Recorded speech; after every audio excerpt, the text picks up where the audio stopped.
September 15th, 1945, Camp McCoy, Wisconsin. 4:30 in the morning. The kitchen was dark except for the glow of the griddle. Steam rose in thick, white columns that hung in the pre-dawn air, like ghosts refusing to leave.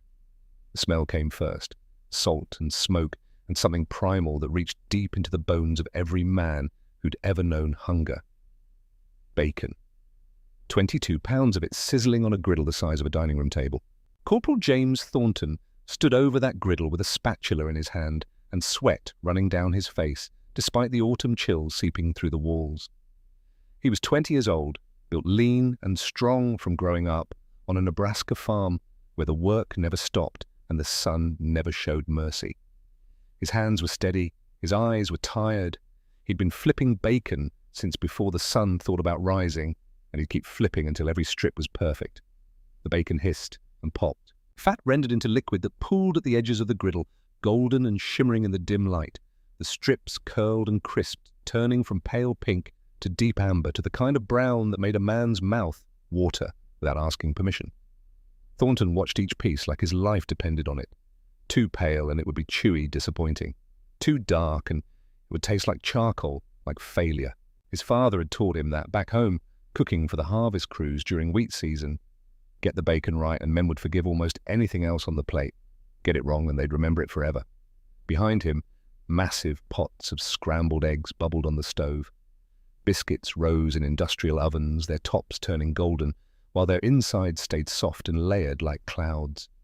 Gravy simmered in a pot so large a child could have bathed in it. Coffee percolated in 3 different urns, filling the kitchen with a smell that was somehow both bitter and comforting the smell of morning itself. Thornton had cooked breakfast for soldiers before. He'd done it 100 times since shipping out 3 years ago, since trading his father's wheat fields for military mess halls, but this morning felt different. This morning the food wasn't for American boys who'd grown up eating bacon for breakfast and thought nothing of the luxury. This morning the food was for 280 German women who were supposed to arrive at camp within the hour. Prisoners of war. The enemy. Women who'd served the Reich that killed his brother. Jimmy Thornton had died in the Ardennes forest 7 months ago. 22 years old, same age as James. The letter came in March. Short, official, devastating. Killed in action during the Battle of the Bulge. The Germans had launched a surprise attack through the snow and fog, and Jimmy had been in the wrong place at the wrong time, trying to hold a line that couldn't be held. James thought about that every morning, when he cooked. Thought about Jimmy freezing in a Belgian forest while German soldiers advanced. And now here he was, cooking bacon for German prisoners. Real bacon. The good stuff. 4 strips per woman, plus eggs and biscuits and gravy and coffee with real cream. It didn't sit right. But orders were orders, and James Thornton didn't question orders.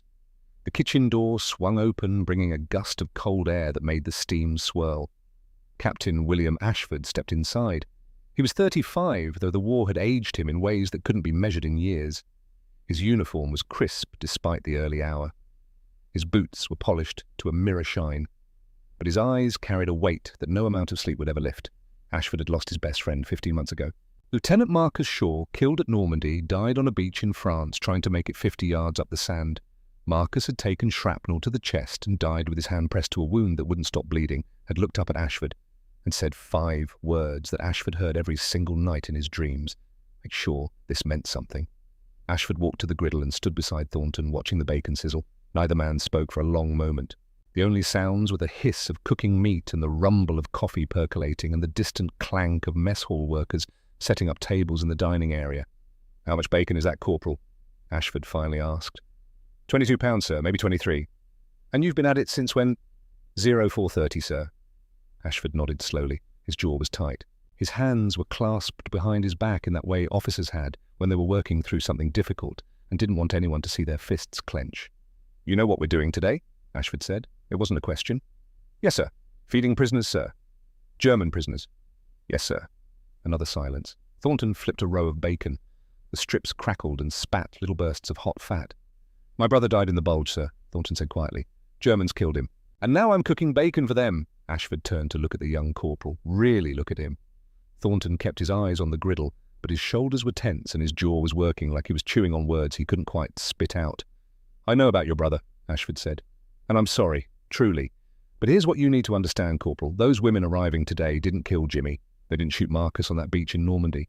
They're nurses and radio operators and students who got caught up in something bigger than themselves. Sir, they still serve the Reich. They did, and we still won, which means we get to decide what kind of victors we want to be. Ashford paused, letting that sink in. The bacon sizzled, the coffee percolated. Somewhere in the distance, a truck engine turned over and rumbled to life. The Wehrmacht starved prisoners because they were cruel, Ashford continued. We were going to feed ours, because we're Americans. You understand the difference? Thornton nodded, but his face showed he was still wrestling with it. Ashford put a hand on the young man's shoulder. Your father raised you right, didn't he? Taught you how to treat people. Yes, sir. He always said any man can hurt someone weaker. Takes real strength to show mercy when you've got the upper hand. Smart man, your father. He's right, and that's what we're doing today. We're showing these women what American strength really looks like. Not cruelty, not revenge, just basic human decency. That's our weapon now. Kindness. Thornton flipped another row of bacon. Some of the tension left his shoulders. Besides, Ashford added, his voice dropping lower, wait until you see them. Then tell me if you still think they're the enemy. At exactly 7:15, the buses rolled through the front gate of Camp McCoy. There were 4 of them painted olive drab, kicking up dust from the gravel road. They moved slowly like hearses in a funeral procession. When they stopped in front of the administration building, their engines idling, there was a moment of absolute stillness. Even the wind seemed to hold its breath. The first woman off the first bus moved like she was stepping onto a scaffold. Her name was Margaret Fisher, though Ashford didn't know that yet. All he knew was that she was 22 years old, according to the manifesto nurse from Dresden, and she weighed 91 pounds. He could see every one of those 91 pounds in the way her uniform hung on her frame, like laundry on a line. Her face was hollow. Her eyes were huge and dark and filled with something Ashford recognized from too many battlefields. Not just fear, resignation. The look of someone who'd already decided they were dead and was just waiting for the universe to catch up. Behind Margaret came 279 more women, each one stepping off those buses like they were walking into their own execution. Their movements were careful, measured, robotic. They didn't speak. They barely breathed. They formed lines without being told, standing in perfect rows, with their hands at their sides and their eyes fixed on nothing. Nurse Dorothy Klein stood beside Ashford, clipboard in hand, watching the women assemble. She was 28, a nurse from Pennsylvania, with blonde hair pulled back in a regulation bun, and a face that had seen enough war to know pity when it showed up. She made a small sound in the back of her throat. Not quite a gasp. More like someone had punched all the air out of her lungs. "Dear God," she whispered in German, forgetting herself. Ashford glanced at her. Klein's family had come from Bavaria 3 generations ago. She still spoke the language, still cooked the food, still sang the songs her grandmother had taught her. It made her valuable as a translator. It also made this moment complicated. "English nurse," Ashford said quietly. "Sorry, sir." She switched back, but her voice was tight. "They're skeletons, every single one of them." She wasn't wrong. The women were beyond thin. They were skeletal, their cheekbones jutted like blades. Their wrists were twigs. Their ankles looked like they might snap under their own weight. The September sun was warm, but every woman shivered like it was January. Klein scanned her clipboard, reading medical notes from the processing center in New York. Her voice was barely above a whisper. Average weight, 89 pounds, malnutrition across the board, vitamin deficiencies, parasites, scurvy in some cases. "Scurvy, sir, this isn't the 18th century." Ashford said nothing. He was watching a young woman near the back of the formation. She couldn't have been more than 20, a student according to her papers, Annalisa Weber. She swayed slightly, then caught herself, locked her knees, forced herself to stand straight. Pride, Ashford realized. Even starving, even defeated, these women had pride. It made his anger harder to hold on to. Beside the students stood the radio operators. One of them, a woman named Liesel Hoffman, kept her eyes fixed on the ground like she was afraid to look up and see what fresh hell awaited her. She was 25, had broadcast propaganda for Radio Berlin for 2 years, had told millions of German listeners that America was starving and collapsing and desperate. Now she stood in an American prison camp, shivering in the Wisconsin sun, waiting to discover if the lies she told were actually true. Ashford stepped forward. His boots crunched on gravel. The sound made several women flinch. He addressed them in English, knowing Klein would repeat his words in German. His voice carried across the assembly area, formal and precise. "I am Captain William Ashford, commanding officer of Camp McCoy, prisoner of war facility. You are now prisoners of the United States Army under the protection of the Geneva Convention. You will be treated in accordance with international law. You will be housed in barracks with heat and running water. You will receive 3 meals daily. You will be provided medical care. You will be treated with dignity. He paused, watching Klein translate. Most of the women's faces showed nothing, but a few registered confusion. Dignity. Medical care. 3 meals. The translator must have made a mistake. Ashford continued. You are not civilians. You are military personnel taken as prisoners of war. That means you have rights. Those rights will be respected. This is the American way. He let that hang in the air for a moment. The American way. Like that meant something. Like that was supposed to reassure women who'd been told for years that Americans were barbarians. You will now be escorted to your barracks. After you are settled, breakfast will be served in the mess hall. That is all. Ashford stepped back. Klein gave orders in German and the guards began moving the women toward the housing area. They walked in silence, still in formation, still moving like the condemned. Thornton appeared at Ashford's elbow, wiping his hands on his apron. He'd come out to see the arrival. Now he stood staring at the departing women, his face pale. Sir, he said quietly. Yes, Corporal. I take it back what I said earlier about not wanting to feed them. Why is that? Because, sir, them women look like they ain't been fed in about 6 months, and I was raised better than to let anyone starve. Even the enemy, Ashford nodded. Good man. Now get back to that kitchen. Those eggs are probably burning. The women had been at camp for exactly 47 minutes when they filed into the mess hall for breakfast. They moved in the same careful formation, the same robotic precision. They found seats at long tables, 20 women per table, and sat with their backs straight and their hands folded and their eyes on the table surface waiting. The smell hit them first. Bacon, coffee, fresh bread. The scent was so rich, so overwhelming that some of the women's eyes went wide. Others closed their eyes and breathed in deep like drowning people, catching a gasp of air. Then the food arrived. Thornton and 3 other servers moved through the mess hall, carrying trays. They placed them on each table with practiced efficiency. Metal plates, real silverware.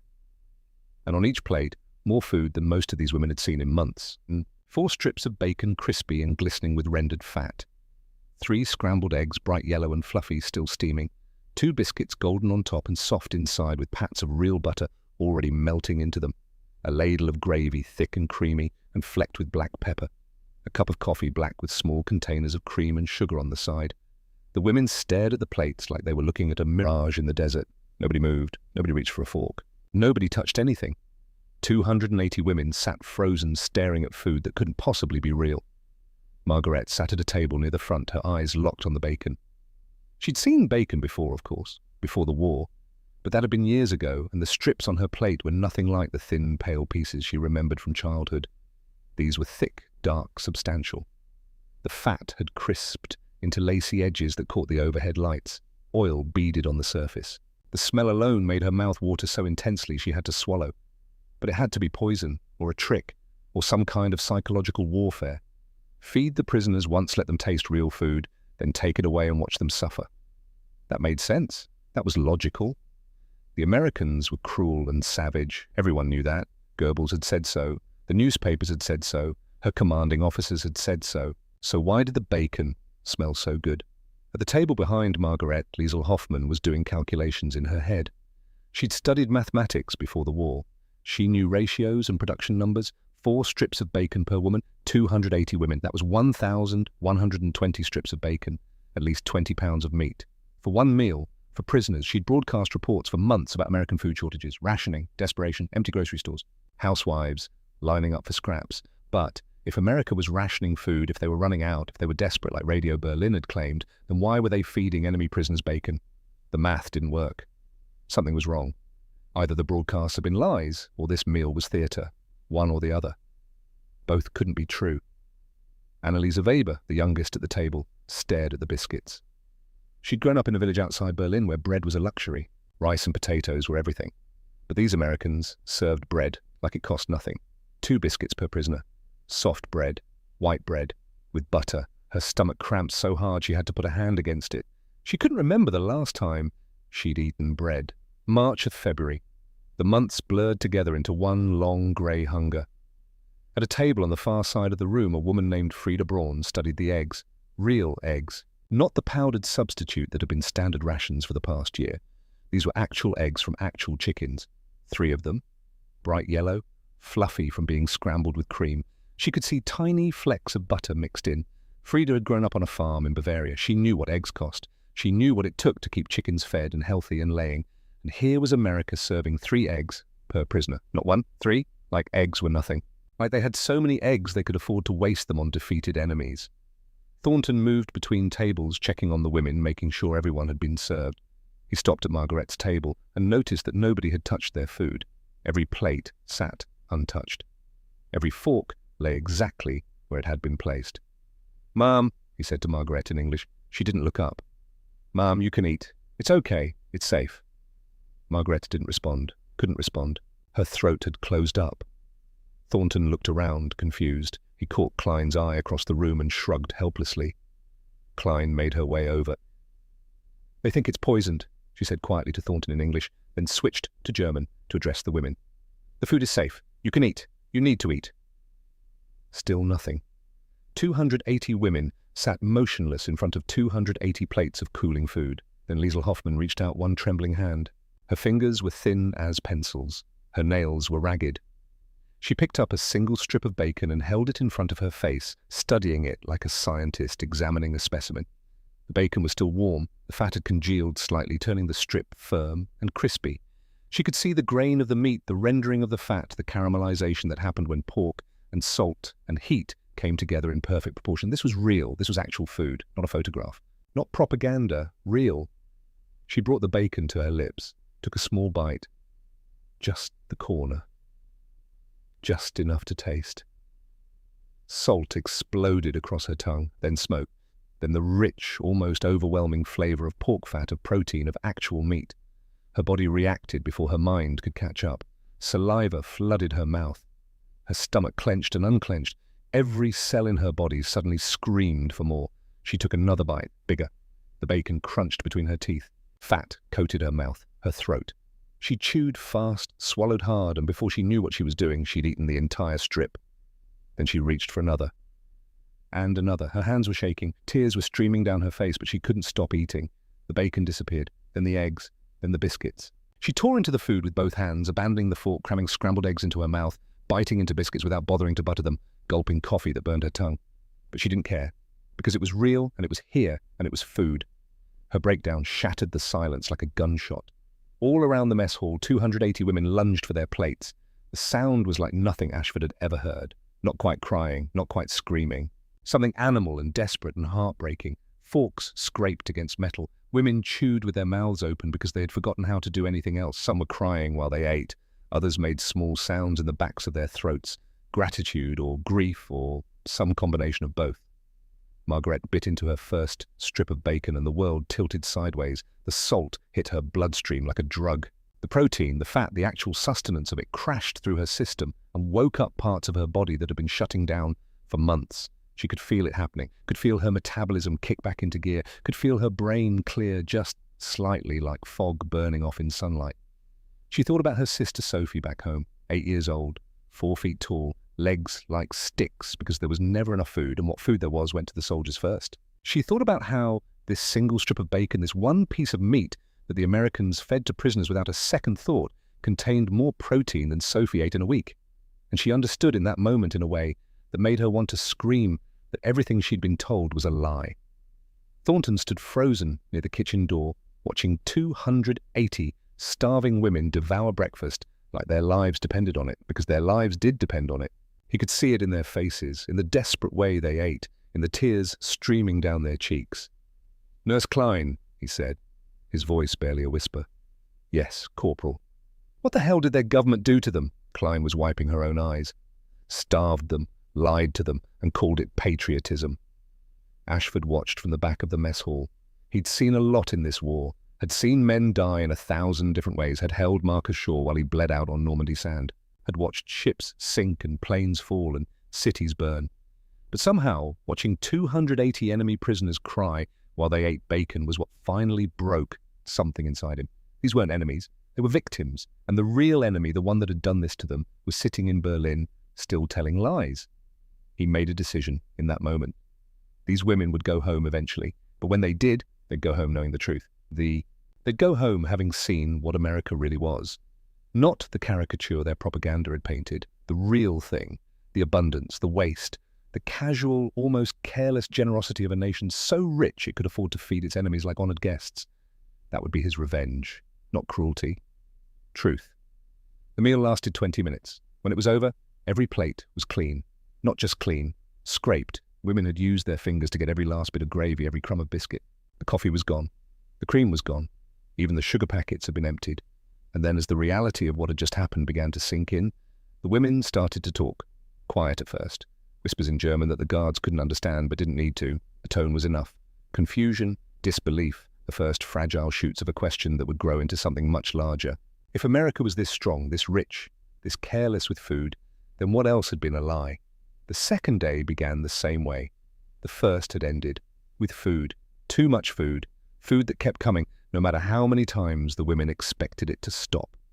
Breakfast arrived at 7 o'clock. Pancakes this time stacked 3 high on each plate, with butter melting between the layers and maple syrup in glass pitchers on every table. Sausage links, 6 per woman, glistening with grease. Hash browns, crispy on the outside and soft inside. Orange juice, coffee, milk. Margaret sat at the same table as the day before and stared at her plate with something approaching horror. Yesterday had been a test, she'd decided, or a psychological trick. Feed them once, show them abundance, then take it away and watch them break. That made sense. That was strategy. But here was day 2, and the food was back, and it was just as excessive as before. She looked around the mess hall. Every table was the same. Every woman had the same heaping plate. Nobody was getting less. Nobody was being singled out. This was standard. This was normal. For the Americans, this breakfast of pancakes and sausage and juice was just another Tuesday morning. The math was starting to become undeniable. Liesl ate slowly this time, forcing herself to chew properly to taste, instead of just consume. The pancakes were sweet and fluffy. The syrup was real maple, not the corn syrup substitute she'd known before the war. The sausage had actual meat in it, not filler or sawdust or whatever the Wehrmacht had been mixing into rations for the past 3 years. She counted while she ate. 6 sausages per woman. 280 women. 1,680 sausages for one breakfast. That was at least 400 pounds of pork. For prisoners for the enemy. She'd broadcast numbers for 2 years. Production figures, casualty reports, strategic assessments. All of them lies, she now suspected.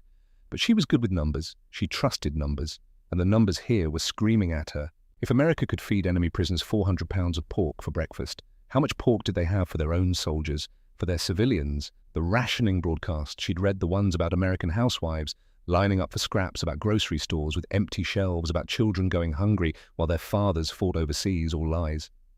Her hand shook slightly as she cut another piece of sausage. At the table behind her, Annalisa poured syrup over her pancakes and watched it cascade down the sides, pooling on the plate in a golden amber lake. She'd never seen this much sugar in one place. In Germany, sugar had disappeared from civilian markets in 1943. What little remained went to the military.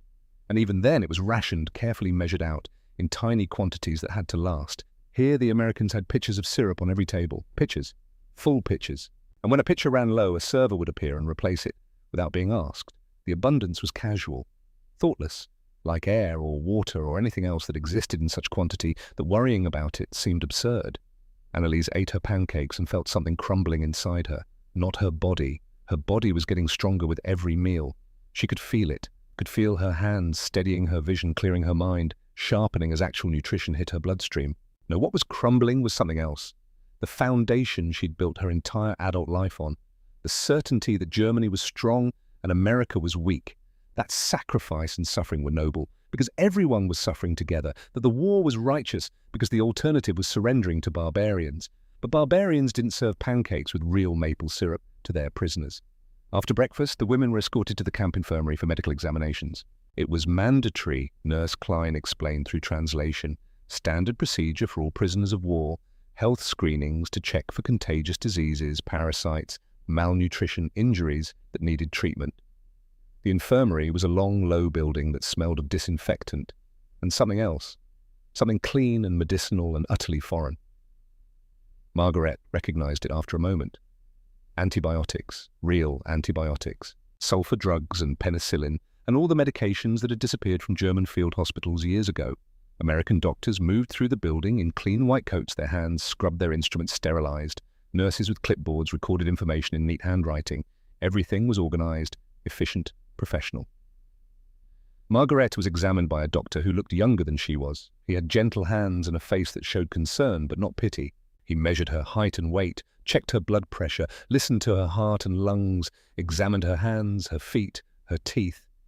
Drew blood with a needle so fine she barely felt it. He asked questions through Nurse Klein, who translated. When was your last menstrual period? Do you have pain anywhere? Difficulty breathing? Dizziness? Margaret answered mechanically, still not quite believing this was real. The doctor studied her chart, made some notes, then looked at her with an expression she couldn't quite read. You were a nurse, he said through Klein. It wasn't a question. He'd seen it in her file. Margaret nodded. Did you know you have scurvy? The word hit her like a slap. Scurvy, a disease from centuries ago, a disease from sailing ships and long voyages and diets with no fresh fruit or vegetables, not a disease from the 20th century, not a disease from modern warfare. But apparently, yes, she had scurvy. Also severe vitamin D deficiency, the doctor continued through Klein. Anemia, probable parasites were waiting on the lab results, malnutrition across the board. He paused. Your body was cannibalizing itself. Another month or two and you would have started losing teeth. Maybe vision. Definitely bone density. Margaret stared at him. Through Klein, she asked the only question that mattered. Did I feel sick because I was dying? Or did I not feel sick because I was used to it? The doctor's expression softened. The latter. You'd been starving for so long that starvation felt normal to you. At the examination table next to Margaret's, a woman was getting similar news. 90 pounds at 5'3", underweight by at least 40 pounds, vitamin deficiencies, parasites, dental decay from malnutrition. The American nurse examining her was tall and strong and healthy in a way that made the patient feel like a different species. The nurse's skin glowed. Her eyes were clear. Her hands were steady and sure. She looked like she'd never missed a meal in her life. This kind of malnutrition would be child abuse back home, the nurse said to a colleague, not realizing the patient could hear, or maybe not caring. These women's bodies are shutting down and they don't even know it. The patient wanted to laugh or cry or both. Child abuse. In Germany, everyone looked like this. Every civilian, every soldier who wasn't in a command position, every woman and child, an elderly person. This was normal. This was life. This was what sacrifice looked like. Except it wasn't sacrifice if the people asking you to sacrifice were lying about why. The medical examinations took 3 hours. When they were finished, every woman had been weighed, measured, documented and diagnosed with some combination of malnutrition, vitamin deficiency and parasitic infection. The average weight was 89 pounds. The average deficit was 30 to 40 pounds. Every single woman was malnourished. Every single one. Nurse Klein compiled the results and brought them to Ashford's office. She dropped the clipboard on his desk with more force than strictly necessary. 89 pounds, she said without preamble. Average weight, 89 pounds. Some as low as 82. Captain, these women are walking skeletons. Ashford picked up the clipboard and scanned the numbers. His jaw tightened. Scurvy, Klein continued. In 1945, we've got women with scurvy, and they don't even know they're sick because they've been starving for so long it feels normal to them. She took a breath, steadying herself. Recommendations, double rations for the first month, minimum. Maybe longer. Vitamin supplements, deworming medications, dental care for about 90% of them. Klein's voice was tight with anger. Sir, their own government did this to them while telling them America was starving. Ashford set down the clipboard and leaned back in his chair. He thought about Marcus Shaw, about the men who died at Normandy believing they were fighting for something righteous, about the propaganda that had convinced an entire nation that suffering was noble and victory was inevitable. Approve the double rations, he said, and the vitamin supplements. File the request today. I want it approved by end of week. Yes, sir. And Nurse Klein, make sure these women understand where this food is coming from. Make sure they know we're not rationing, that we're not running low, that we have so much food we're sending surplus to Europe. I want them to see the abundance. All of it. Klein studied him for a moment. Sir, that might break them. Good. Let it break them. Better they break here with the truth than go home still believing lies. The third night, someone smuggled a newspaper into the barracks. It was a Chicago Tribune from a week earlier, left behind by a careless guard. Or maybe not so careless. The pages were wrinkled and the ink was smudged, but the headlines were clear enough. Labor strikes, spread across industrial Midwest. Workers demand higher wages. Marshall Plan announced surplus grain shipments to Europe. Continue. Steel production hits record levels. Warehouses report. Storage problems. Post-war economy stronger than expected. Consumer spending rises. The newspaper passed from hand to hand through the barracks like contraband, which technically it was. But the guards who saw it being passed chose to look the other way. Maybe on Ashford's orders. Maybe on their own. Either way, 280 women read American news for the first time in years. Liesl read it by flashlight under her blanket, translating for the women around her. Her English was better than most. She'd studied it at university before the war. Labour strikes, she read aloud in German. Workers refusing to work until wages increase. Steel production at record levels. Surplus grain being sent to Europe because American warehouses are too full. Silence in the dark barracks. Surplus, someone whispered. They have surplus grain. They're sending it away because they have too much. While we starved, another voice added. While our children starved, they had so much they couldn't store it all. The anger started quietly, just whispers in the dark. But it was anger nonetheless. Real anger. Hot and sharp, and directed at the right target for the first time. Not at America, at Berlin. At the generals and ministers and propaganda officers who'd lied. Who'd sent women to war while telling them the enemy was weak. Who'd starved their own people while claiming everyone was starving together. Margaret lay on her bunk and stared at the ceiling. She thought about the boys she'd nursed in the field hospital outside Stalingrad. The ones who died believing their sacrifice mattered, believing they were defending Germany from savages. They died with honor in their hearts and lies in their heads, never knowing that the savages they feared threw food away because they had too much. Every death after Stalingrad had been for nothing, worse than nothing, for lies. She felt something hot and heavy building in her chest, not grief, not any more. Rage. On the 5th day, they were allowed outside for recreation time. The weather was cool but clear. Autumn in Wisconsin, settling in with that particular quality of light that made everything look sharp and defined.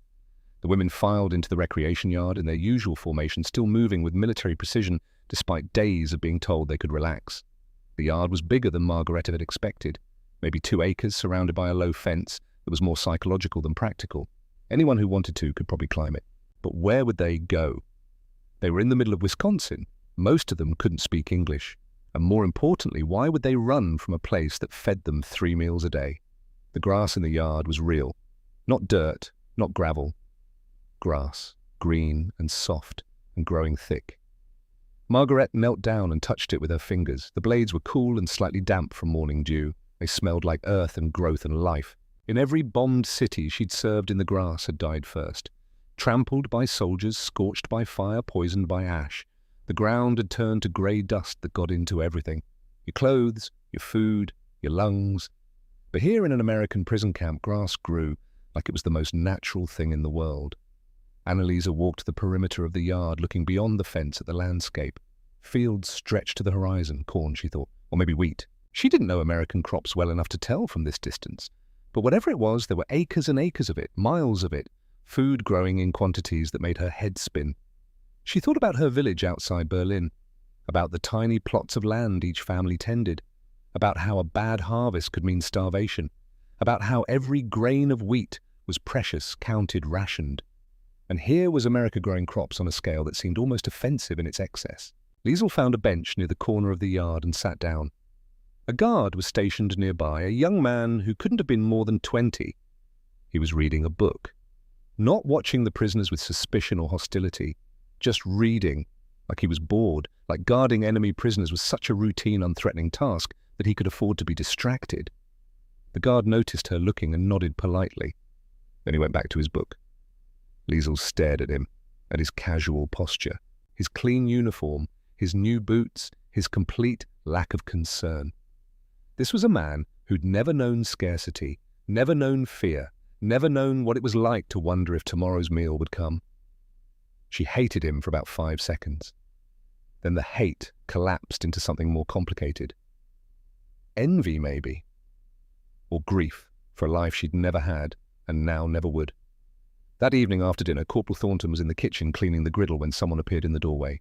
It was one of the younger prisoners, the student, Annalisa. She shouldn't have been there. Prisoners weren't allowed in the kitchen, but she stood there anyway, thin and uncertain, holding something in her hands. Thornton looked up from his work. "Ma'am, you're not supposed to be in here." Annalisa didn't speak much English, but she understood enough. She held out what she was carrying. It was a small figure folded from a scrap of paper she must have found somewhere. Not origami exactly, more like a rough approximation of a bird. The folds were precise despite the crude material. The paper bird looked almost alive. "Thank you," she said in heavily accented English. "For food, thank you." Thornton stared at the paper bird, then at Annalisa, then back at the bird. His throat felt tight. "Ma'am, I'm just following orders, just doing my job." Annalisa shook her head. She didn't have the English to explain what she meant. That it wasn't about orders or jobs. That cooking real food with actual care was a kindness she hadn't expected. That the bacon had been cooked perfectly, not burnt or underdone. and that small detail had meant something to her, had reminded her that somewhere underneath all this there were still people treating other people like human beings. She set the paper bird on the counter and left before Thornton could respond. He stood there for a long time, looking at the small folded figure. Then he picked it up carefully and put it in his pocket. When he got home on leave 2 months later, he would show it to his father.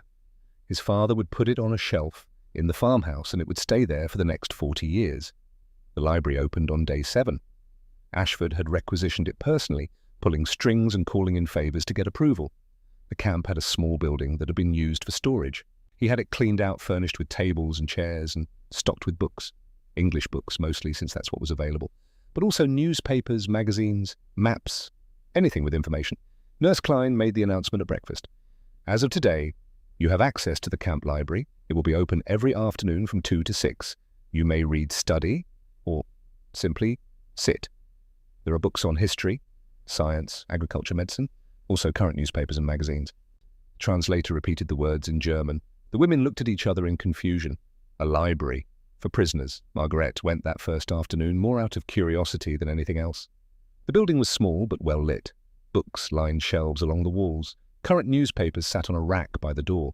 The room smelled like paper and ink and impossibility. She gravitated toward the medical texts first. Old habits. She pulled a book on modern nursing techniques and sat down at a table near the window. The text was in English, but her English was decent enough. She could make out most of it. Antibiotics, sterilization techniques, surgical sanitation, blood transfusions, all the procedures and medications that had been standard practice in American field hospitals, while German nurses made do with hot water and prayers. She read about sulfur drugs, about how they could cure infections that would otherwise be fatal, about how American factories produced them by the millions of pounds, enough to supply the entire military and still have surplus for civilian use. She thought about the men she'd watched die from infected wounds, men who could have been saved with a single dose of sulfanilamide. 29 men, to be exact. She'd counted them. 29 boys who died because Germany didn't have access to the drugs, or the manufacturing capacity, or the knowledge to produce them. The book made it clear that this wasn't classified information. These production techniques had been published, shared, available to anyone who wanted to learn them. Germany could have had this knowledge, could have saved thousands of lives, but they'd been too proud to admit they needed help, too convinced of their own superiority to learn from others. Margaret closed the book and pressed her forehead against its cover. The grief was physical, a weight in her chest that made breathing difficult. She thought about a specific boy, 17 years old, a soldier from Munich with an infected leg wound.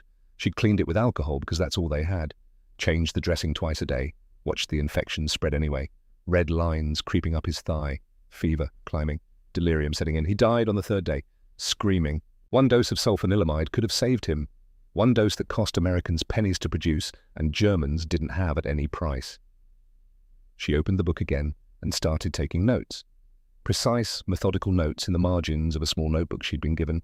Production methods, dosage recommendations, application techniques. She was building something, a foundation for what came next, for the clinic she would open in Dresden, for the lives she would save. Across the library, Liesl found the agricultural section. Books on farming techniques, crop rotation, fertilizer use, mechanized equipment. She opened one about American agriculture during the Great Depression and read a sentence that made her stop breathing. In 1933, the United States government began paying farmers to reduce crop production in order to raise prices. She read it again and again, making sure she understood correctly. America had paid farmers not to grow food, had deliberately reduced production because they were growing too much. While half the world starved, America had crops rotting in fields because there was no market for them. The scale of the abundance was almost obscene.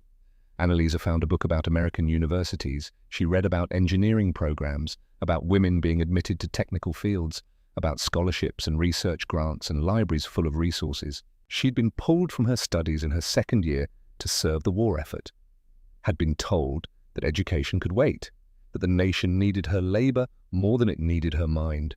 And here was America keeping universities running through the entire war, educating women in engineering while Germany sent theirs to factories. The anger was spreading, turning from a simmer to a boil. But it still had nowhere to go. Not yet, that would come later. On day 10, the women were measured again. Weight check required weekly, Nurse Klein explained. Margaret stepped on the scale. 98 pounds. She'd gained 7 pounds in 10 days, 7 pounds of actual body weight.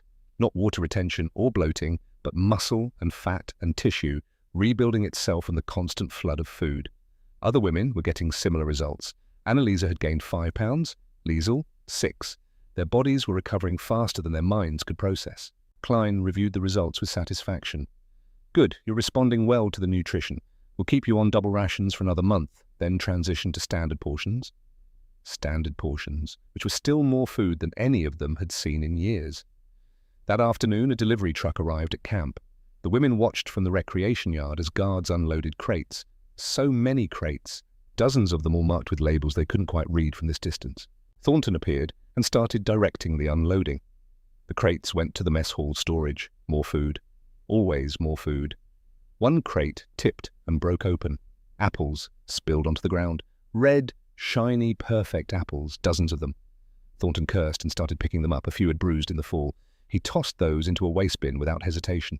Margaret watched him throw away perfectly good apples because they had small bruises, apples that would have fed families, tossed in the trash like they were worthless. She thought about Sophie, about how an apple had been a luxury for her little sister, a treat for special occasions, carefully rationed, the core eaten down to nothing. And here was America throwing them away because they weren't perfect enough. The rage got hotter. 2 weeks into their stay at Camp McCoy, Major Thomas Bradley arrived to give a lecture. He was a logistics officer, 40 years old, with the kind of face that had seen too many spreadsheets and not enough sunlight. He set up in the largest barracks, arranged chairs in rows, and waited while all 280 women filed in and took their seats. Ashford stood at the back of the room, arms crossed, watching. He knew what was coming. He'd requested this lecture personally. The women needed to see the numbers, needed to understand the mathematical impossibility of what their government had attempted. Truth delivered in cold, hard statistics that couldn't be argued with or explained away. Major Bradley didn't waste time with pleasantries. He was a numbers man. Numbers were what he knew. He stood at the front of the room with a chalkboard behind him and began writing figures in neat columns. Aircraft production, he said, in his flat, matter-of-fact voice. Nurse Klein translated. United States 1941 to 1945. Total 96,000 aircraft. Fighters, bombers, transports, reconnaissance. 96,000. He wrote the number on the board. 96,000. Germany, same period, 40,000. He wrote that number below the first. 40,000. The women stared at the board, at the gap. The difference was enormous. Impossible. Bradley continued, his voice never changing tone, never adding emphasis or drama. Just facts, just numbers. Warships, United States, 2,600. Germany, 420. More numbers on the board, the gap widening. Steel production, Pittsburgh, Pennsylvania alone produced more steel in 1 year than Germany's entire industrial base produced during the entire war. A murmur went through the room. Klein translated carefully, making sure every word was understood. Oil production, this is the important one. Bradley wrote 2 numbers large and clear. United States, 1.8 billion barrels. Germany, 12 million barrels. He paused to let that sink in. Klein repeated the figures, slowly making sure every woman understood. For every 1 barrel of oil Germany refined, the United States produced 150 to 1. Margaret sat in the third row, her nurse's training kicking in automatically. She started doing calculations in her head. Oil was everything. You couldn't run hospitals without oil. Couldn't transport wounded. Couldn't generate electricity for operating rooms. Modern medicine ran on petroleum, just like modern warfare. If America was producing 150 times more oil than Germany, then everything else followed. The abundance wasn't just food. It was everything. Medicine equipment, vehicles, power. Everything. Bradley moved on, relentless. Merchant shipping. Liberty ships alone, the United States produced over 2,000. These were cargo vessels built so quickly that some shipyards were launching a new ship every day at peak production. Every day. A new ship every single day. Agricultural output. In 1944, the United States had a grain surplus of 50 million tons. 50 million, they sent it to Britain, to Russia, to liberated territories, and still had enough left over that they had to pay farmers to reduce production because the warehouses were full. The numbers kept coming, each one a hammer blow, each one proof of something the women in that room were only beginning to understand. This hadn't been a war between equals. This had been an industrial giant crushing a regional power that had convinced itself that willpower could overcome steel. Bradley wrote 1 final number on the board. Total war production capacity ratio, United States to Germany, 10 to 1. He set down the chalk and turned to face the room. These numbers were published in newspapers, industry journals, government reports. Any nation with intelligence services could have known them. Most did know them. He paused, letting the weight of that settle. Your government certainly knew them. Silence in the room. Heavy, suffocating. Then Margaret stood up. Her legs were shaking, but she forced herself to stay upright. She spoke in broken English, her voice cracking with emotion. When did they know? Bradley looked at her. His expression didn't change. Ma'am, based on intelligence assessments, your high command would have understood the production disparity by early 1943 at the latest, after Stalingrad, possibly earlier. Stalingrad, Margaret repeated. February 1943. Yes, ma'am. Her voice broke completely. I was at Field Hospital, outside Stalingrad. March 1943. Those boys. She couldn't finish, couldn't get the words out. Klein was crying now, barely able to translate. Other women in the room were standing. Some were shaking, others had their hands over their mouths. Bradley's face softened slightly. Just slightly. Ma'am, I can't answer why your government continued fighting after they knew. That's a question for Berlin, not Washington. Margaret stood in the third row, her mind working through the implications. Every soldier she'd treated after Stalingrad. Every boy who died believing his sacrifice meant something. She'd been there when the survivors came back, had seen men with frostbites so severe they lost fingers, toes, entire limbs, had watched boys die from infected wounds because there were no sulfur drugs, had held their hands and whispered about duty and honor and the fatherland. If the war had been unwinnable since Stalingrad, then every death after that point had been unnecessary. Not sacrifice, not honor, just waste. Deliberate, calculated waste of human life by leaders who knew the truth and chose to keep fighting anyway. The math was simple and brutal. Millions dead for nothing. For pride. For the egos of men in Berlin who couldn't admit they'd made a mistake. 29 boys. Her 29. All dead after Stalingrad. All preventable. Margareta felt something hot and jagged lodge itself in her throat. Not grief anymore. Rage, pure incandescent rage at the people who'd done this. Rage. Who'd lied and sent people to die and called it patriotic duty. Around her, the room was dissolving into chaos. Women were crying, shouting, demanding answers that Bradley couldn't give them. Klein had given up trying to keep up with the flood of German. Guards moved toward the doors, uncertain whether they needed to intervene. Ashford stepped forward and raised his hand. The room quieted slightly. Major Bradley has given you facts, Ashford said through Klein. What you do with those facts is up to you. But I'll tell you this. Your leaders gambled your lives on a war they knew they'd lost. That's not honor. That's cruelty. And you deserve better. He gestured to the guards. Dismissed. Take the rest of the day. Think about what you've heard. The women filed out in silence. The rage was building, but it had nowhere to go. Not yet. That night, 280 women gathered in the barracks without being told. They just came one by one until every bed was surrounded, every inch of floor space filled. Nobody had organized this. Nobody had planned it. But it happened anyway because the anger needed somewhere to go. Margaret spoke first. She was standing on her bunk so everyone could see her. 29 boys she's seen, she said in German. That's how many I watched die from infected wounds at the field hospital outside Stalingrad, March and April, May of 1943, after Berlin already knew we couldn't win. Her voice was shaking with fury. I held their hands. I told them they died for the fatherland. I lied to them as they died, but I didn't know I was lying. I believed it too. She looked around the room at 280 faces, all reflecting the same rage back at her. Our government knew. They sent those boys knowing it was for nothing. That's not war. That's murder. The word hung in the air. Murder. 280 voices rose in agreement, not harmony, discord. Raw, unfiltered rage at the people who'd done this to them. Liesl stood next. Every broadcast I made about American starvation was a lie. Every report about their factories shutting down. Every claim about their economy collapsing. All lies, while they had 50 million tons of surplus grain. Annaliese's young voice cut through the noise. They pulled me from university, told me education could wait, that the nation needed me in a factory more than it needed my mind. But America kept their universities open, kept teaching their women engineering, while we made bullets for a war that was already lost. The barracks shook with fury. Women shouting in German, crying, demanding answers that couldn't be given, demanding justice that might never come. Then a voice from the back of the room, quiet but clear. I didn't want to believe you. Everyone turned. It was Frida Braun, the hardcore believer, the one who'd refused to eat for 5 days. She was standing in the doorway, her face streaked with tears. I thought you were all weak, Frida continued. Thought you'd betrayed the fatherland by accepting American lies, but tonight I went to the library. I read the numbers myself, did the mathematics, and her voice broke. My father died at Kursk, July 1943, 5 months after Stalingrad, 5 months after they knew, and I've spent 2 years believing his death meant something. She collapsed against the doorframe, sobbing. Margaret climbed down from her bunk and walked to Frida, put her arms around the woman who'd called her a traitor just days ago. It did mean something, Margaret said quietly.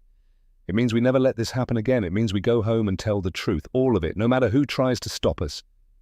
The rage in the room shifted, still hot, still sharp, but focused now, purposeful. Ashford appeared in the doorway behind Frida. The room fell silent. Every woman turned to look at him, expecting punishment for the outburst, expecting to be told to quiet down and accept their place as prisoners. Instead, Ashford said 2 words. "You're right." Shock rippled through the room. "You're right," he repeated, stepping inside. "Your leaders knew. They gambled your lives on a war they knew they'd lost. That's not honor, that's cruelty, and you deserve better." He paused, looking around at 280 women who'd been broken by lies and were now being rebuilt by truth. "But you survived, you're here, and when you go home you'll carry the truth with you. You'll rebuild your country on truth, not lies. That's how you honor the dead, by making sure the lies die too." His words didn't erase the anger, but they redirected it, gave it purpose, gave it meaning. The women would go home eventually, and when they did, they would tell the truth. All of it. No matter who tried to stop them, that became their mission. Their reason for surviving. Truth as resistance, truth as revenge.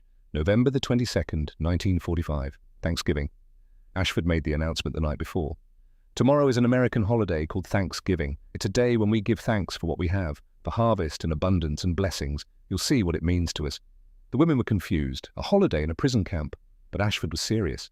Thornton and the kitchen staff had been preparing for days. The mess hall was decorated with autumn leaves and paper decorations made by American soldiers who'd gotten bored and creative. Long tables were set with actual tablecloths, white tablecloths, like this was a restaurant and not a military facility. The women filed in at 2 o'clock and found places at tables that seated 20, but this time there were American soldiers sitting with them. 2 or 3 per table mixed in with the prisoners, guards off duty, kitchen staff, medical personnel, all volunteers who'd chosen to spend their holiday eating with enemy prisoners. Then the food arrived. Turkeys. Whole turkeys roasted golden brown, so large that one bird could feed an entire table. Thornton and 2 other servers carried them in on platters, steam rising from the meat, the smell filling the room with something that transcended language or nationality. It was the smell of abundance, of celebration, of life itself made edible. Mashed potatoes in bowls the size of buckets, gravy in boats, stuffing made with bread and herbs and sausage, cranberry sauce deep red and glistening like rubies, green beans, corn, rolls, butter, and pies, pumpkin pies and apple pies, one for every 2 tables, the crust golden and flaky, the filling still warm. The women stared at the spread like it was a hallucination. Ashford stood at the front of the room and addressed them through Klein. Thanksgiving is when Americans give thanks for abundance, for harvest, for blessings. Today we give thanks that the war is over, that the killing has stopped, that we can break bread together as human beings, not as enemies. He paused, looking around the room at 280 women and 60 American soldiers. "You are prisoners, yes, but you are also guests at our table. This is American tradition. To share what we have, to show hospitality even to those who fought against us. Eat, be welcome."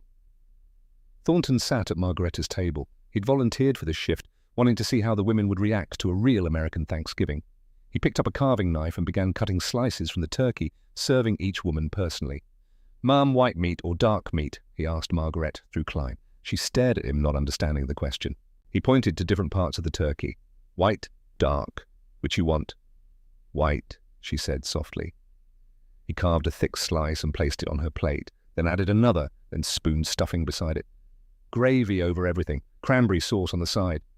He did the same for each woman at the table, treating them like honored guests at a family dinner. Margaretta looked down at her plate. At least a pound of food, maybe more, but more than she'd eaten in a single meal in years. And this was normal for them. This was tradition. They did this every year. She picked up her fork and cut a piece of turkey. The meat was tender, falling apart at the gentlest pressure. She put it in her mouth. Rosemary, sage, butter.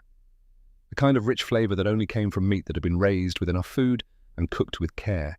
The meat released its warmth across her tongue, the herbs and fat creating something that felt less like eating and more like remembering what food was supposed to be.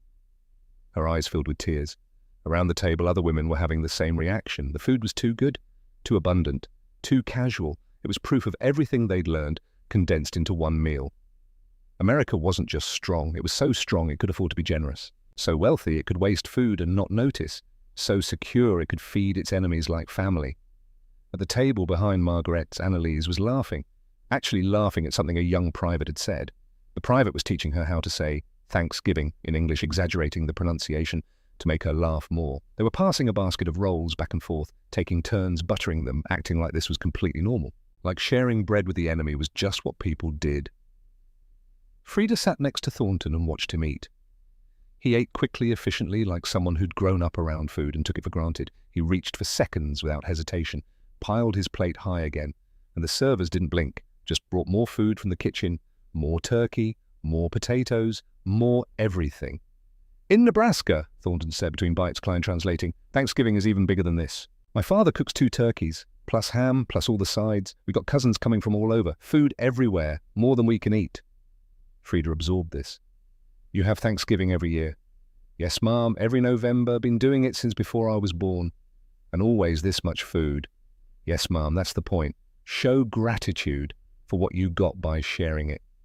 Frida thought about the newspaper articles she'd read, about surplus grain shipments to Europe, about warehouse storage problems, about factory workers striking for higher wages because they could afford to be picky about their jobs. All of it connected, all of it proof of a nation so rich that generosity was easy, waste was acceptable, abundance was normal. She looked around the mess hall at 280 women eating until they were full for the first time in years, at American soldiers laughing and joking and treating prisoners like people, at the piles of food that kept coming from the kitchen. This wasn't an act, this wasn't propaganda, this was who they were, and her government had lied about all of it. Margaret took another bite of turkey. The warmth spread through her chest, fighting against the cold guilt that lived there. She thought about Sophie, about how this single slice of meat would feed her little sister for a week, about how Americans served this kind of abundance to prisoners while German children ate turnip soup. The guilt was overwhelming. She was sitting here eating like royalty while Sophie was probably starving in the ruins of Dresden. She pushed her plate away. Thornton noticed. Mom, something wrong with the food, Klein translated.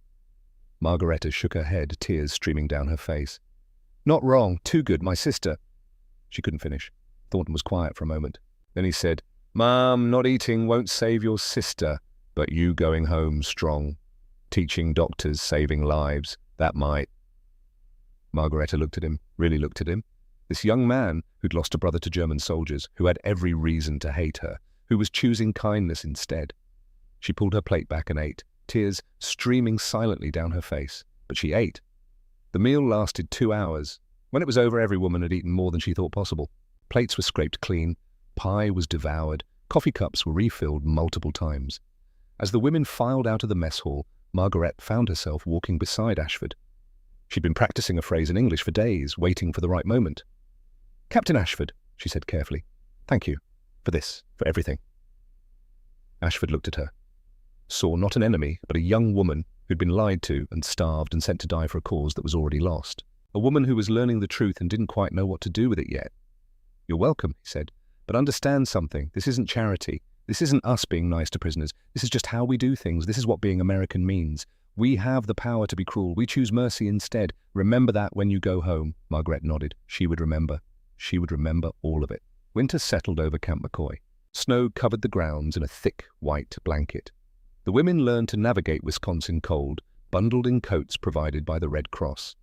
They threw themselves into learning, English classes every day, library time extended to 6 hours, vocational training in typing mechanics, teaching methods. Nurse Klein ran medical courses, modern techniques, American standards. Margaret attended every session, taking notes, asking questions, absorbing everything.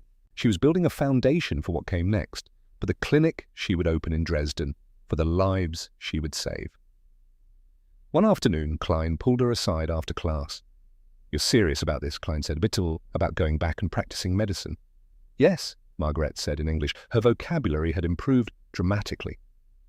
Klein nodded. Then she went to her office and came back with a thick textbook. Medical procedures, American nursing standards, brand new.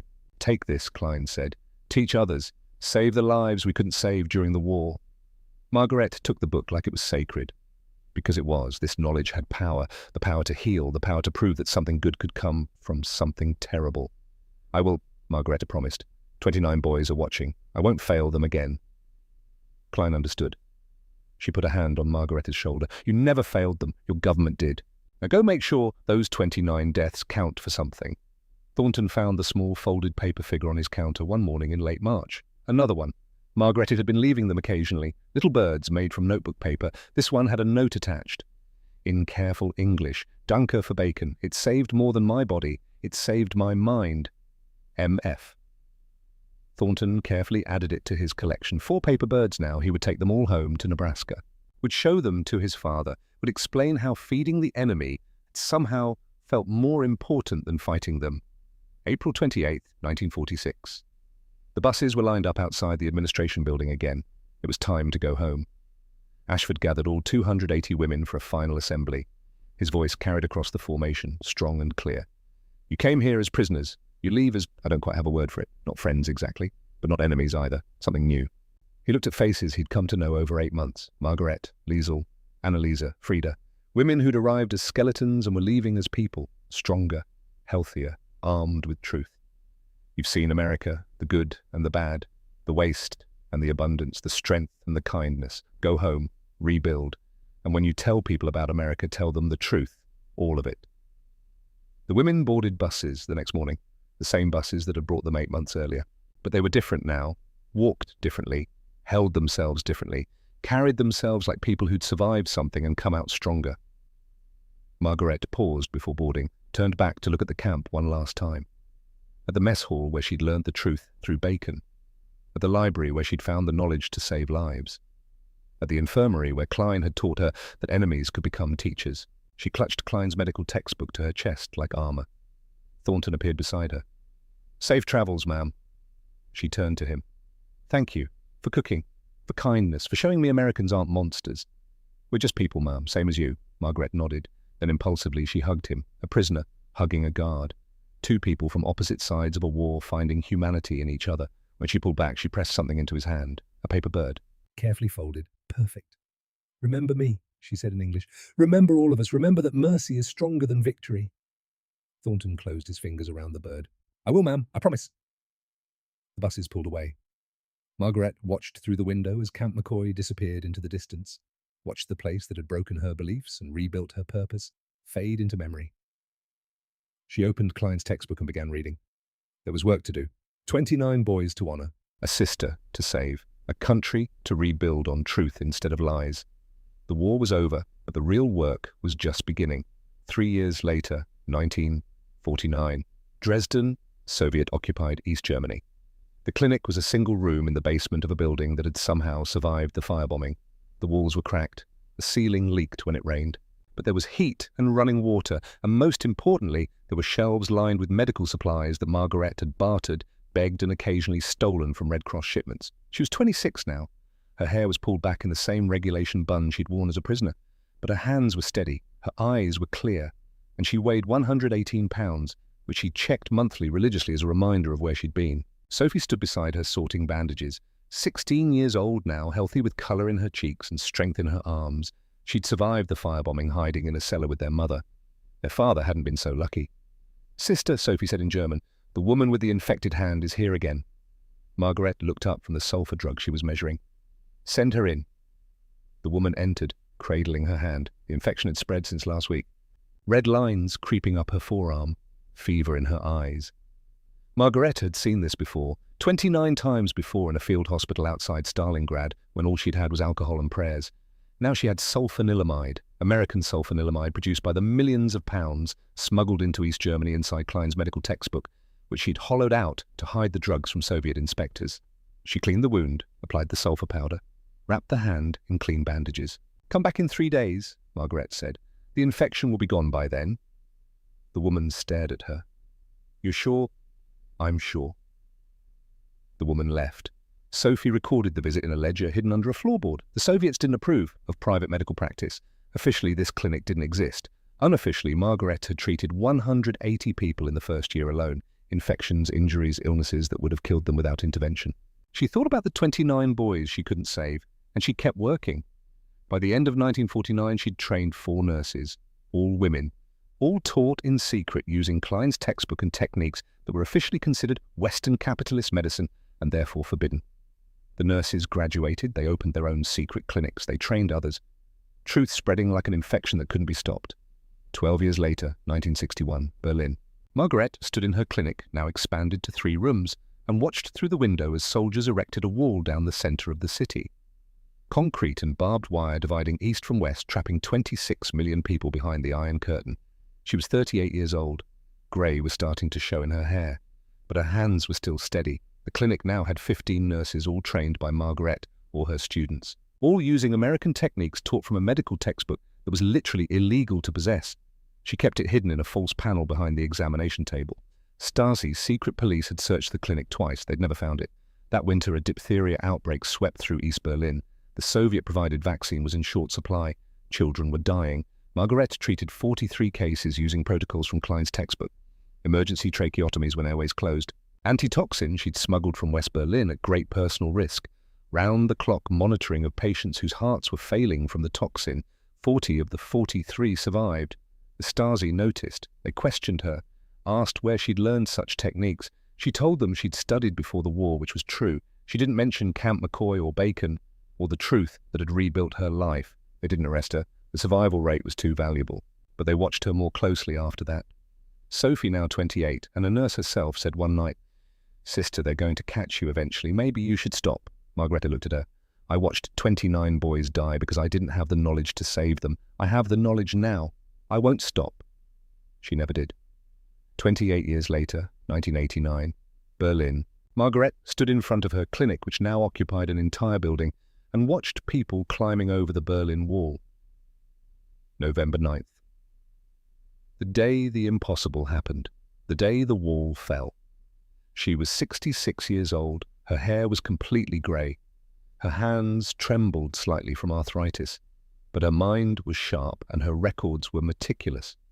Over 40 years, her clinic had treated 8,317 patients. She'd trained 104 nurses. She'd saved lives that would have been lost to infection, to neglect, to the kind of suffering that happens when governments decide politics is more important than people. She'd kept every record, every name, every diagnosis, every treatment, all hidden in false walls and buried ledgers, preserved for the day when the truth could finally be told. That day was now. 3 weeks after the wall fell, an American Red Cross delegation arrived in East Berlin. They'd heard about a clinic that had somehow maintained Western medical standards behind the Iron Curtain for 4 decades. They wanted to know how. Margaret met them in her office. She was wearing the same style of dress she'd worn at Camp McCoy. Simple, practical, clean. She reached behind the examination table and pulled out Klein's medical textbook. The one she'd carried for 43 years. The one that had saved 8,000 lives.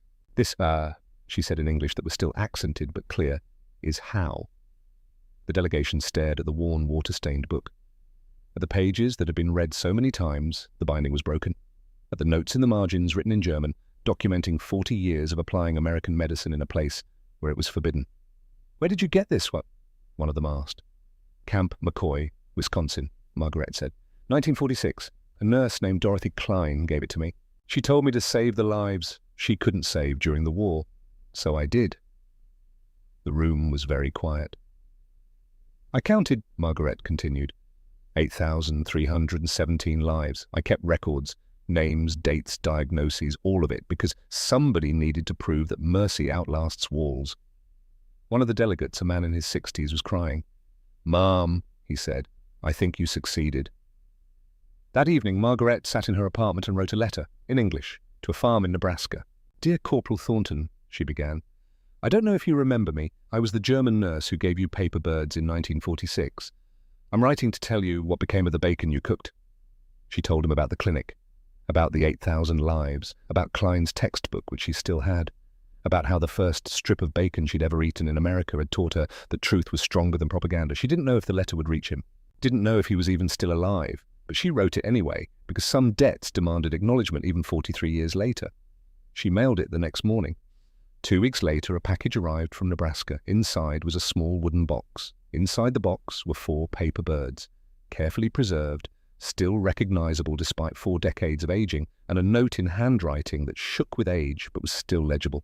Ma'am, I remember. I kept these 43 years. Showed them to my father like I promised. Told him how feeding the enemy felt more important than fighting them.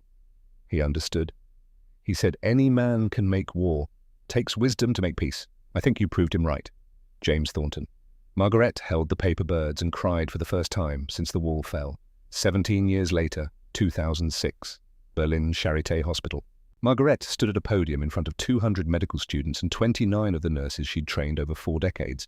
She was 83 years old. She walked with a cane, but her voice was still strong. I was 22 years old when I weighed 91 pounds and learned that everything my government told me was a lie, she began. Not from books, not from lectures, from bacon. She told them the story, all of it. Camp McCoy, the first meal. The numbers that proved the war had been lost years before it ended. The 29 boys who died after Stalingrad because Berlin chose pride over surrender. I spent 60 years trying to make those 29 deaths mean something, she said. I used American medicine to save 8,000 German lives. I trained 104 nurses who trained others. I proved that knowledge doesn't have nationality, that mercy doesn't require permission. That truth once learned cannot be unlearned. She paused, looking at the young faces in the audience, students who'd grown up after the war, who'd never known the division she'd lived through. You're doctors now, or will be soon, she continued. You'll save lives. But remember this, the knowledge you use, the techniques you apply, they came from somewhere. Someone chose to teach you instead of keeping secrets. Someone chose to share instead of hoard. That's what Americans did for me in 1946. That's what I did for East Germany for 40 years. That's what you must do for whoever comes next. She held up Klein's textbook, now protected in a plastic case. A museum had offered to buy it. She'd refused. This book saved 8,000 lives because one American nurse believed a German prisoner deserved a second chance. I'm giving it to this hospital's library today, not as an artifact, as a reminder. Kindness compounds, mercy multiplies. And bacon, she smiled slightly, bacon changes everything. The students applauded, the 29 nurses stood, and Margaret sat down, knowing she'd finally said what needed to be said. 5 years later, 2011. Dresden. Margaret died on a Tuesday morning in March, 88 years old, surrounded by 29 nurses, one for each boy she'd carried in her heart for 68 years. Sophie, now 78, held her hand. Sister, she whispered, you can rest now. Margaret's last words were in English.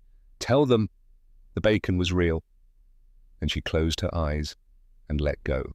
2 days later, James Thornton arrived in Dresden for the funeral. He was 85 years old, moving slowly, but he'd flown from Nebraska as soon as he'd gotten the news. He carried a small oak sapling in a pot. Grown from an acorn he'd picked up at Camp McCoy in 1989 during a reunion Margaret hadn't been able to attend because the wall was still standing. At the cemetery after the service, he planted the oak beside her grave. Sophie helped him, their old hands working the soil together. She kept her promise, Thornton said quietly. Told the truth, saved the lives, made it mean something. Sophie nodded. What will you do with the paper birds? Keep them, Thornton said. Pass them to my grandson. Make sure he knows that the enemy his great-uncle died fighting became the friend his grandfather fed. That's the story that matters. Then he reached into his pocket and pulled out 4 strips of bacon wrapped in paper. He'd brought them from Nebraska, from his family's farm. He placed them at the base of the oak tree. For the woman who proved mercy is stronger than victory, he said. Then he stood and saluted, one old soldier honoring another. Across the divide of nationality and war and everything that had tried to make them hate each other. The oak grew. 14 years later, 2025. Baltimore, Maryland. A young woman stood in front of a display at Johns Hopkins School of Medicine. She was 22 years old, studying to be a nurse, and she carried a name that meant something to people who knew history. Sophie Fisher, named after her great-great-aunt, great-granddaughter of the woman who'd weighed 91 pounds and learned truth through bacon. The display showed Klein's textbook on loan from Charité Hospital. Beside it, the 4 paper birds from Camp McCoy, a photograph of Margaret at 22, skeletal and haunted, another at 66, standing in front of her clinic as the wall fell, and a plaque that read, Margaret Fisher, 1923 to 2011, German nurse, prisoner of war, Camp McCoy, Wisconsin, 1945 to 1946, returned to East Germany and practiced medicine for 64 years using techniques learned from her captors, saved 8,317 lives, trained 104 nurses, proved that knowledge transcends borders and mercy outlasts walls. Her first lesson in American medicine came from bacon. Her last gift was teaching others that enemies can become teachers and prisoners can become liberators. Sophie stood in front of the display for a long time. Then she walked to her anatomy class carrying the legacy of a woman who'd learned that 91 pounds of lies could become 8,000 lives of truth.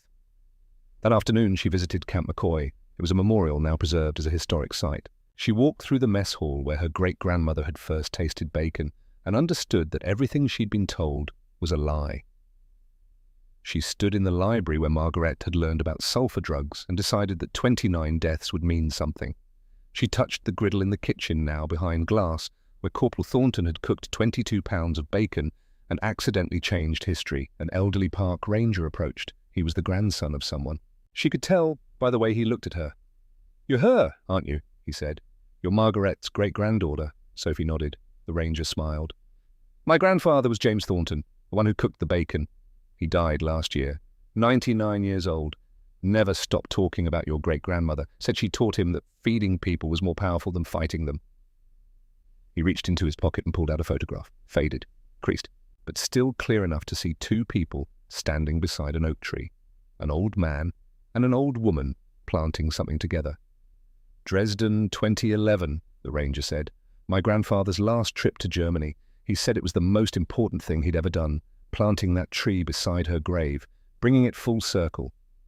Sophie looked at the photograph, at two enemies who'd become friends, at the physical proof that mercy compound and kindness multiply and bacon really can change everything. "The tree is still there," she said. It wasn't a question.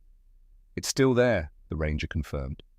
40 feet tall now, they call it the Peace Oak. School children visit it, learn the story. Your great-grandmother's clinic is a museum. Her records are preserved, all 8,000 names. Sophie nodded. She'd seen it, had visited Dresden before coming to America, had stood in the museum and read her great-grandmother's handwriting, documenting 64 years of refusing to let 29 deaths be meaningless. "Do you know what she said?" Sophie asked. "Her last words." The ranger shook his head. "Tell them the bacon was real." Sophie smiled through tears. She spent 68 years proving that one act of kindness could save 8,000 lives. And with her last breath, she wanted people to know it wasn't propaganda, it was real. Americans really did feed their starving enemies bacon and teach them truth. The ranger was quiet for a moment. Then he said, "My grandfather's last words were, 'I kept my promise.'" I think they were talking about the same thing. Sophie looked around the mess hall, at the tables where 280 starving women had learned that everything they'd been told was a lie. At the kitchen where a Nebraska farm boy had chosen mercy over revenge. At the building that had accidentally become a laboratory for proving that kindness is the most powerful weapon. "They were right," she said quietly. "Both of them. The bacon was real, and it mattered." She left Camp McCoy that evening and returned to Johns Hopkins, returned to studying the same medical techniques Margareta had learned 79 years earlier, returned to preparing for a career built on the foundation of mercy her great-grandmother had laid. That night, she wrote in her journal, "Great-grandmother Margaret weighed 91 pounds when she learned the truth. She spent 64 years turning those 91 pounds of lies into 8,000 lives of hope. Today I weighed myself, 118 pounds, the same weight she was when she left Camp McCoy. I'm starting where she started, carrying what she carried, proving what she proved, that mercy outlasts hatred, that truth defeats propaganda. That bacon, in the hands of someone who chooses kindness, really can change the world." Somewhere in Dresden, the peace oak grew in the soil above Margaret's grave, its roots reaching down, its branches reaching up. A living monument to the truth that enemies can become teachers, prisoners can become liberators, and 91 pounds of starvation can become 8,000 lives of abundance. The bacon had been real, and 64 years later the whole world knew it.